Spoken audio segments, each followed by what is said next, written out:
So with the recent incident that happened to Edochie, his father contacted him, and it is not a good thing. It's not a good one. I know Edochie is a grown man, and there is a limit. I mean, there is little that his parents can do. You can only suggest, you can only advise, and it is left for that adult to decide what he wants. Yeah. Some people have queried the parents of Edochie, Pete and Josephine Edochie. Why have you allowed your son, your last born, to jump from one problem to the other? Why have you allowed him turn himself into a joke, a mockery? Why have you allowed himself, become cancerous to himself and to your family? Why? Well, these people are worried, and some of them have sort of contacted Pete Edochie. They want to know, what can we do to put Edochie back on his feet? What can we do to rehabilitate him? What can we do to rehabilitate Edochie physically and spiritually? This is a mess. Edochie and his father and mother are not the only ones, and of course his brother. They're not the only ones with the name Edochie. And wherever Edochie is presented as a name, the first thing that comes to mind is the character and attitude of Edochie. So it's like, oh, this is how they behave in this family. This is how they act. So this prompted concerned relatives, concerned friends, extended family to come together like, okay, what are we going to do? What should we do? Pete Edochie responded to them like, Edochie doesn't listen to me, and there is a limit to what I can do. I'm not going to lock him up, tie him up, and instill fear into him. Neither am I going to open his eardrums and pump in whatever it is that I want him to obey or to listen to or to reason. So this young man, he has done terrible things that I have been called by several people asking me, I have to pay for this, I have to pay for that. Edochie has done this, and this is a young man that I used to be proud of.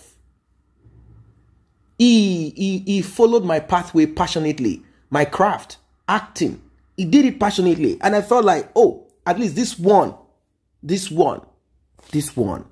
Well, they went further telling Pete Edochie, didn't you hear or see what your son is going through now that he's fainting, slumping, and all of that?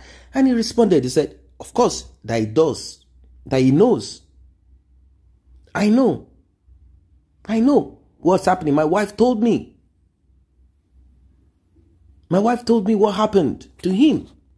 Now, Pete Edochie, like I said, he said he can't come out publicly. It's not like he doesn't speak to Edochie, but he cannot come out publicly to start lambasting Edochie. That I can't come out publicly beating my son.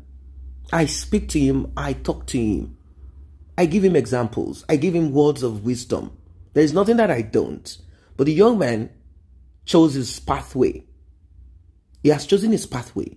He said at the onset of this, he was the one that told Edochie, look, you cannot behave this way. You have to treat me as you should treat a queen. You have to. Now, there are those who are saying that, oh, there is some kind of conspiracy here. Some said that there are things that Pete Edochie must have told Judy in confidence. Like, okay, you know what? Maybe made her feel comfortable, made her feel accepted, made her feel good and all of that. And these things probably might be spilled out by Judy. Judy does not know how to. The next thing, you will hijack Edochie's page and begin to write and tell people, there's no one they cannot drag. There's nothing. So maybe that's the reason why Pete Edochie has been kind of a little bit reserved. But for me, I'm kind of thinking that there is a limit to what Pete Edochie can do. You cannot force your son. You can't force your grown-up. I'm talking of a 40-plus man. What can you tell him? Are you going to tell him, no, do not divorce, do not be separated, do not get into polygamy, do not... What can you cannot force. You can only tell them this, and that. And they are left with their own decision to make. You all know recently, Edochie came out saying that his father is in support of his ministerial calling, appointment as a man of God, as a pastor. He even went on to thank his father. He posted one old picture of himself and his father, and he said his father supported him. His father gave him Bible verses and told him some things to say, inspiration here and there. And that he's so grateful to his father. He's so grateful to the Lion of Africa. He's so grateful to God for giving him such a man. He said all of this. But from what we are hearing now, the father of Edochie said, I did not give him any Bible verse. He only put this thing out there because he knows I'm not going to come out publicly to refute and say, no, that's not true. I'm not going to debunk it. Not at all. He knows that that would be too lame. That would be too vain. That would be too low. That would be too petty for me to come out and now say it's not true. It will be like me and my son, we are now dragging. So if he graciously put me out there, then so be it. But this is the position of things. The thing is this, we don't know who to believe. Did Edochie give in Bible verses?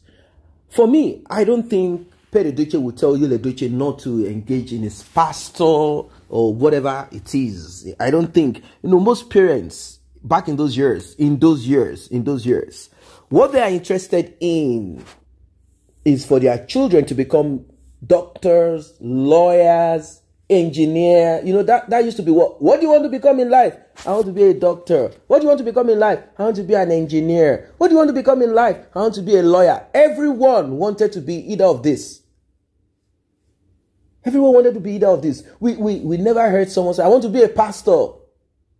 If you had said that when you were young in school, people will look at you and laugh. Because back then, these were the three professions that people respected. My father is a lawyer. My father is a medical doctor. My father is an engineer.